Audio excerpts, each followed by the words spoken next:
Guys, যারা Windows active করতে চান তারা মেনলি এইখানে উইন্ডোজ অ্যাক্টিভ দেখায় বারবার, কিন্তু এটা লাইফ টাইমের জন্য কিভাবে করবেন আজকের এই ভিডিওতে আমি দেখাবো।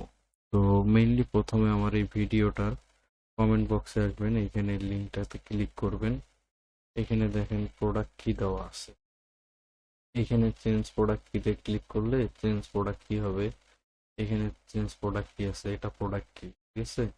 আবার এখানে কপি করলে ডিরেক্টলি কপি হবে, এখানে কপি করিয়া আপনারা ডিরেক্টলি এখানে আসবেন, আপডেট সিকিউরিটি আসবেন, তারপরে অ্যাকশনে আসবেন। এই অ্যাকশনে আসবেন, চেঞ্জ প্রোডাক্ট কিতে ক্লিক করলে এইখানে আপনার প্রোডাক্ট কিটা চাবে, এইখানে জাস্ট এইটা পেস্ট করে দিবেন। নেক্সট করলেই এটা আপডেট নিয়ে নিবে। তো আমি চাই যে আপনারা বারবার ওইটা চেঞ্জ করিয়া প্রোডাক্ট কিটা তারপর বসাবেন, তাইলে সব থেকে ভালো হবে।